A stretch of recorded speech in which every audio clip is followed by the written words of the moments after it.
karaoke ha. Karaoke toàn đây nó mới cho kể như thế. Nó là không có đó. Đúng rồi nó tất nhiên nó đi mua là ô nó có sốt xía đâu mà đây lấy sao mà thế họ nó sẽ giờ làm gì nè chưa xin được cả hậu à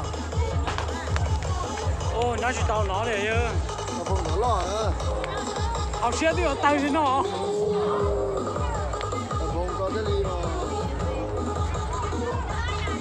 chúng tôi lo chúng tôi bỏ sân về trong năm nay mà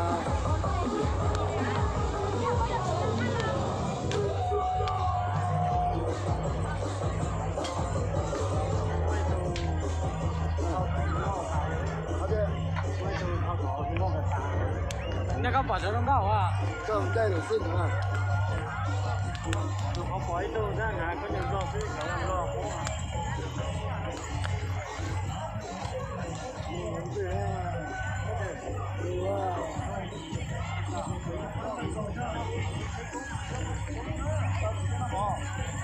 我们这上哪去啊？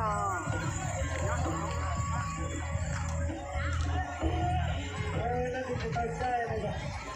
เราได้เป็นตัวเขาเนี่ยคือเราก็ได้แล้วคือแล้วก็เปิดแล้วก็เปิด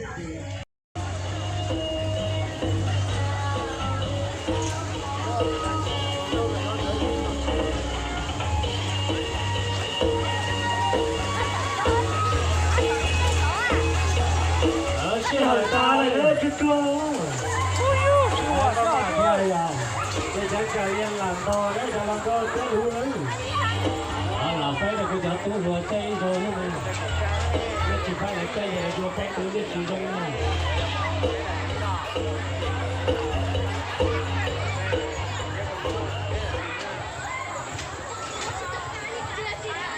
ây da giờ pi ở đây à cái này cái gì là cái tôi chân sai tôi rồi giờ pi tôi trai sao còn đây cái lính qua vùng đó vô luôn té sẽ tôi đó nên phải nó mà đó nên túi mà chơi chơi nhá chơi bộ cho mình có thể lấy mũi tế xế rồi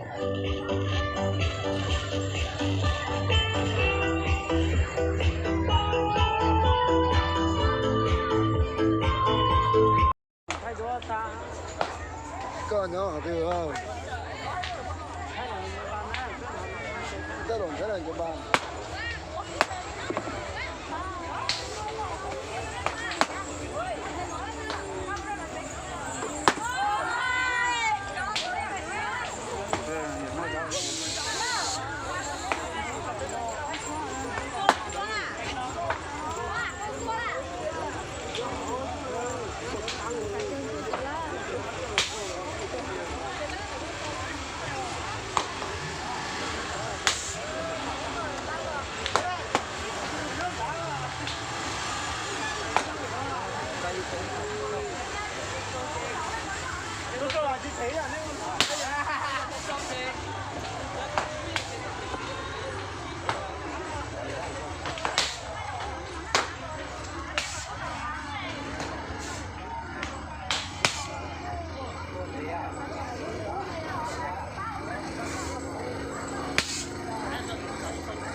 ôi chào thay nó khỏi chơi chúng sẽ xả đi là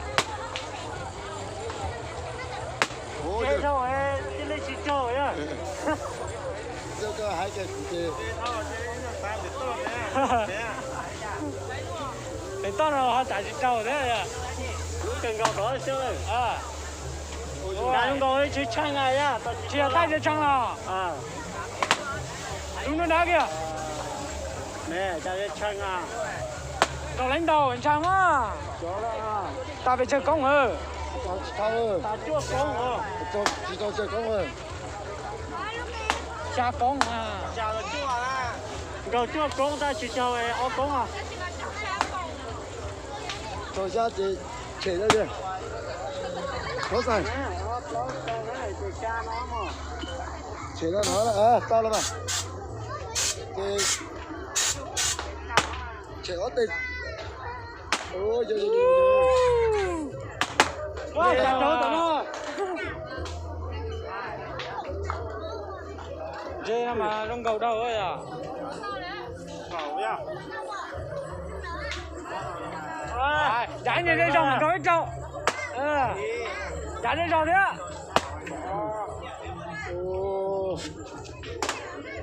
Chị chơi à đi, chị chơi tè à, sao? Đấy à? Cháu à? Cháu muốn đi sẵn bắt đầu. Bây giờ đây, sẵn nó你做工啊，根本就，不但係咪做工都是用個，咪做工嚟㗎。做工淨個俾工，做俾嚟個啊，bằng cái công, cột bê. Có lấy cầu lú là Bằng bê lú á. bằng chỉ tập bê lú. Người ta cũng dùng cột bê á, người ta chua.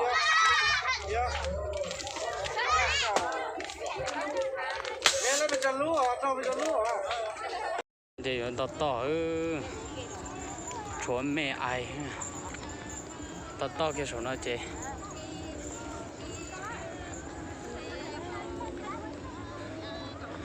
tay đó cá mình trong bút tìm không có bói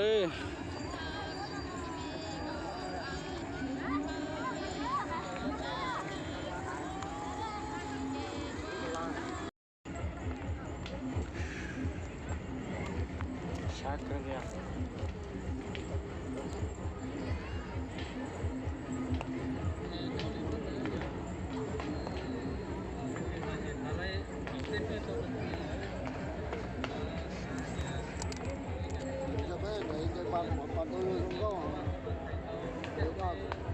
Nè là tôi thấy có bổng thế mà